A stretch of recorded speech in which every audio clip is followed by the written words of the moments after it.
Assalomu alaykum va rahmatullohi va barakatuh. Barliq qarindoshlar, hammanglarga Allohning salom va mag'firati barakati bo'lsin. Qarindoshlar, cho'ng gunohlar darsimizni boshlaymiz. Kelgan 25-cho'ng gunoh yolg'on qasam. A'udzu billahi minash shaytonir rojim. Bismillahirrohmanirrohim. Bu vaqtda Alloh taolo sura Al-Imronning 77-oyatida mundaq degan: Allohga bergan ahdini va qasamlarini ozgina badalga tegishadiganlar oxiratda Allohning rahmatidan hech qanday nasibaga erishamaydi. Qiyomat kuni Alloh ularni xush qiladigan so'z qilmaydi. Ularga rahmat ko'zi bilan qaramaydi. Ularni gunohlaridan paklamaydi. Ular qattiq azobga qoladi.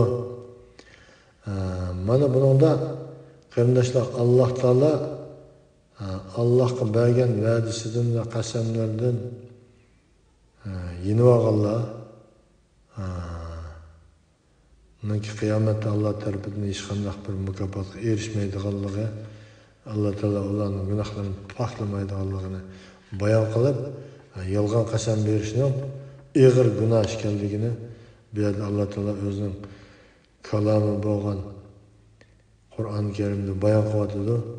Vahidi mundaq deydi: ikki kishi ma'lum zamin haqida jidallashib qilib, payg'ambar sallallohu alayhi vasallamning huzuriga kelgan va javobkor qasam ichmoqchi bo'lganda bu oyat nozil bo'lgan. Shuning bilan u kishi qasamidan voz kechdi va da'vogarning haqli ekanligini e'tirof qildi. Abdullah ibn Mas'ud radhiyallohu anhudan rivoyat qilinadiki, payg'ambar sallallohu alayhi vasallam mundaq degan: qandoq bir kishi bir musulmonning melini o'zining qilib olish uchun yolg'on qasam ichsa, halbuki u molning o'zining emasligini biladi, Allohning g'azabiga uchraydigan holda Allohga muloqot bo'ladi. Ya'ni qiyomat kuni Allohning oldiga hisob beradigan chog'da kelganda Allohning g'azabiga uchraydigan holatga keladi deydi. Shunga qarindoshlar qattiq diqqat qilishimiz kerak.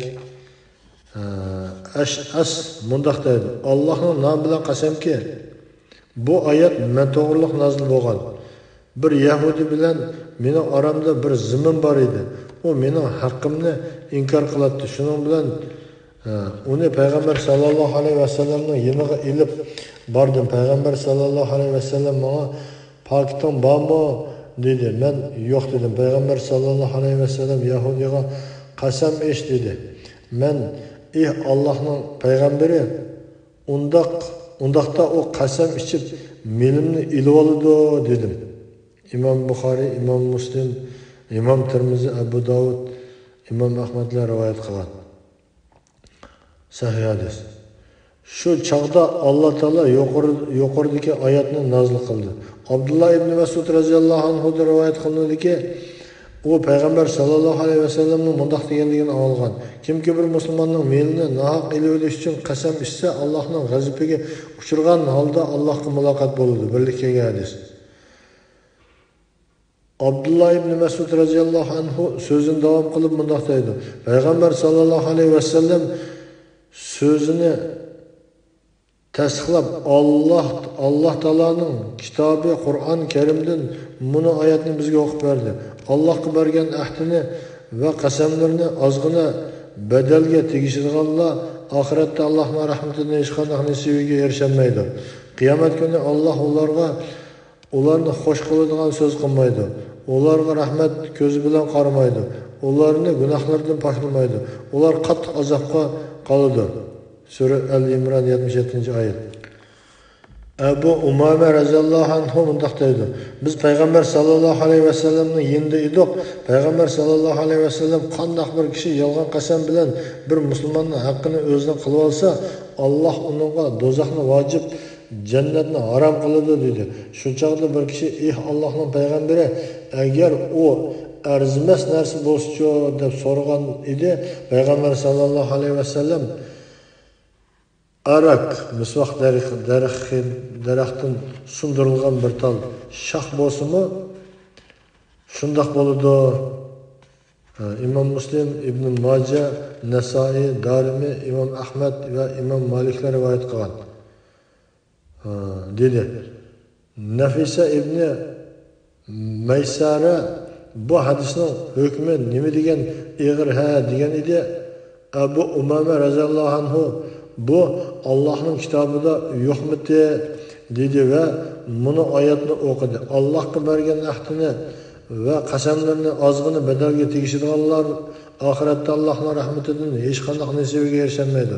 Qiyomat kuni Allah ularni xo'sh qiladigan so'z qilmaydi, ularga rahmat ko'z bilan qaramaydi, ularni gunohlaridan poklamaydi, ular qattiq azobga qoladi. Abu Zar raziyallohu anhu rivoyat qilinadiki, payg'ambar sallallohu alayhi vasallam bunday degan: Qiyomat kuni Alloh taolo 3 turli kishiga so'z qilmaydi. Ularni gunohdan poklamaydi, ularga qattiq azob bor. Peygamber sallallahu aleyhi ve sellem bu sözünü 3 qitim tekrarlagan edi. Abu Zar raziyallohu anhu: "Ey Allah'ın peygamberi, ular tügeçti, ziyan tarttı. Ular kim?" deb sordu. Peygamber sallallahu aleyhi ve sellem kiyimini kibir bilen sörilip kaladigan, uzun kiydiganlar, berginini minnet kıladigan ve melinin bahasını yalgan qasam bilen aşırıp satadigan kişiler dedi. İmam Muslim, Ebu Davud, İbn Maca, Darimi ve İmam Ahmed rivayet kılgan. Demek kardeşler, Allah Teala bu yerde kıyamet günü 3 türlük adamga qaramaydiganligi to'g'risida bu hadis bayon qilinadi. Birisi kibir bilen kiyimini uzun sörilip yuradigan halda kiydiganlar. Saqlanish kerak kardeşler. Kiyimni ashuna so'ralib kiyadigan odamcaq kibir yuzidan hem de kiyimini uzun kiygan ayollar so'rilib emas, yaga anchamash tegib turadigan holatda kiydiganlar onunga joiz, ama so'rilib yuradigan, uningdan uzun so'raldirib mushriklarni kafirlarni do'rib, yerda uzun so'raldirib yuradiganlarga bu tushidi. Ondan başka erlerinin iştanla uzun kiyganlar mana bu hadisga tushdi kardeşler. Buna dikkat qilish kerak. Yana birisi, ikkinchisi mana berganni minnat qiladigan deydi. Uchinchisi melini yolg'ondan qasam bilan uniki men manch pul qoldim. 100 so'm qolgan bo'lsa, 200 so'm qolgan, men u bo'yida 300 ga sotaman deydiganlar qiyomat kuni mana bu hadisga tushdi degan gap. Buna dikkat qilish kerak kardeşler. Dikkat qilmasa bulmaydı. Bu hadisni İmam Muslim, Abu Davud, İbn Maca, Darimi ve İmam Ahmedler rivayet kılgan sahih hadis. Şununla dikkat qilish kerak. Peygamber sallallahu aleyhi ve sellem çok günahlar Allah'a şerik keltirish, ata-onani qaqshitish, odam o'ldirish ve yolg'on qasam ichishdir degan. İmam Buxoriy, İmam Tirmizi, Nasai, Darimi ve İmam Ahmed rivayet kılgan. Allah'ın namı emas, peygamber, Kabe, farishta, osmon, su, hayat, amanet, ruh, baş, sultanın hayatı, sultanın iltifatı, yani padişahınki hayatı, padişahın iltifatı, falancının kabrisi, degenge o'xshash narsalarning nomi bilan bu qasam ichish yolg'on qasam ichish hisoblanadi. Yolg'on qasam ichish hisoblanadi. İbn Ömer raziyallohu anhuma bunday deydi: Allah sizlarni ota bobonglarning nom bilan qasam ichishdan to'sidi. Kimki qasam ichsa, Allohning nomi bilan qasam ichsin yoki jim tursin. Birlikka hadis. Yana bir rivoyatda bunday deyilgan: qasam ichadigan kishi faqat Allohning nomi bilan qasam ichsin yoki jim tursin. İmam Tirmizi ve Abu Davud rivoyat qilgan. Sahih hadis. Abdurrahman ibn Samura raziyallohu anhu rivayet qilinadi ki, Peygamber sallallahu aleyhi ve sellem bunday degan: butlarning ve ota bobonglarning nomi bilan qasam ichmanglar. İmam Muslim, İbn Maca, Nasai ve İmam Ahmed rivayet qilgan sahih hadis. Burayda raziyallohu anhu rivayet qilinadi ki, Peygamber sallallahu aleyhi ve sellem bunday degan: omonatning nomi bilan qasam ichgan bizdan emas. Abu Davud, İmam Ahmed rivayet qilgan, Albani sahih degan. Yani amanetlerinin nomi bilan qasam ichgan adam bizden emas deydi. Müslüman emas deydi bu hadiste. Dindan chiqadi degan gap. Yana onundan başka bir rivayette mundaq rivayet qilindi, Peygamber sallallahu aleyhi ve sellem mundaq degan: kimki qasam ichib turib, men islomdan oda judaman degan taqdirda agar o qasamida yolg'onchi bo'lsa, deginidek bo'ladi. Rostchil bo'lsa, islomga hargizmi salomat qaytib kelolmaydi. İbn Majah, Nasoiy va Imom Ahmad rivoyat qilgan. Mana qaranglar, intayin xatarlik ahvol ekan bu. Intayin kimki qasam ichib turib, men islomdan oda judaman degan taqdirda agar u qasamida yolg'onchi bo'lsa, agar u yolg'onchi odam bo'lib, shunda qasam ichadigan odam bo'lib qolsa, onun degandek dindan chiqib ketadi, keyin dinga kirsa bo'ladi deydi. Agar u shunday rostchil qasamni rost ichadigan odam bo'lsa, islomga hargizmi salomat qaytib kelolmaydi. Uni islomga qaytib kelishi intayin tas davodi. Undan qolgan Allohning ilkidagi ish normalda islomga qaytib iymon etib kelgan bilan bunaqa odamlar qaytib kelishi, iymon etsa islomga kirgan, kirmagan bo'lishi Allohga bog'liq ishga. Bu ig'ir gunohlar bo'lg'ashqa diqqat qilish kerak.